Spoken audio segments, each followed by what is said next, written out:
ನಮಸ್ಕಾರ ಸ್ನೇಹಿತರೆ, welcome to Kirik Kannadiga YouTube channel. ಸ್ನೇಹಿತರೆ, ಬಿಗ್ ಬಾಸ್ ಅವರು ಒಂದು ಹೊಸ ಪ್ರೋಮೋನ ಬಿಟ್ಟಿದ್ದಾರೆ. ಹಾಗೆ ಒಂದು ಟಾಸ್ಕ್ನ ಕೊಟ್ಟಿದ್ದಾರೆ. ಆ ಟಾಸ್ಕಲ್ಲಿ 6 ಜನ ಆಡ್ತಿದ್ದಾರೆ. ಒಂದೊಂದು ಟೀಮಲ್ಲಿ 3 ಜನ.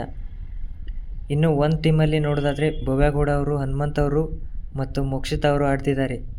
ಇನ್ನೊಂದು ಟೀಮಲ್ಲಿ ನೋಡೋದಾದರೆ ಮಂಜಣ್ಣ, ಗೌತಮಿ ಮತ್ತು ಧನು ಅವರು ಆಡ್ತಿದ್ದಾರೆ. ಇನ್ನು ಟಾಸ್ಕ್ ಬಗ್ಗೆ ನೋಡೋದಾದರೆ 2 ಟೀಮ್ ಅವ್ರದ್ದು ಕಾಲ್ಗಳನ್ನು ಕಟ್ಟಿದ್ದಾರೆ. ಒಂದು ಗೋಲಲ್ಲಿ 3 ಬಾಲ್ನ ಇಟ್ಟಿದ್ದಾರೆ. ಆ ಬಾಲ್ನ ಎತ್ತಿ ಅವರು ಒಂದು ಬಾಸ್ಕೆಟ್ನಲ್ಲಿ ಹಾಕಬೇಕಾಗುತ್ತೆ. ಇದೇ ಟಾಸ್ಕು. ಬಾಲ್ನ ತಗೊಳ್ಳುವಾಗ ಭವ್ಯ ಅವರು ಮೂಗಿಗೆ ಹೊಡೆದ್ರಿ ಅಂತ ಮಂಜಣ್ಣನಿಗೆ ಹೇಳ್ತಾರೆ. ಆಮೇಲೆ ರಜತ್ ಅವರು ನೀನು ಮಾಡ್ತಾ ಇರೋದು ತಪ್ಪು ಅಂತ ಹೇಳ್ತಾರೆ. ಯಾಕಂದರೆ ಮಂಜಣ್ಣ ಅವರು ಭವ್ಯ ಅವ್ರನ್ನ ಕೆಳಗಡೆ ಬೀಳಿಸ್ತಾರೆ. ಸೊ ಫ್ರೆಂಡ್ಸ್, ಇದಾಗಿತ್ತು ಇವತ್ತಿನ ಪ್ರೋಮೋ. ವಿಡಿಯೋ ಇಷ್ಟ ಆದರೆ ಲೈಕ್ ಮಾಡಿ, ಶೇರ್ ಮಾಡಿ, ಸಬ್ಸ್ಕ್ರೈಬ್ ಮಾಡಿ.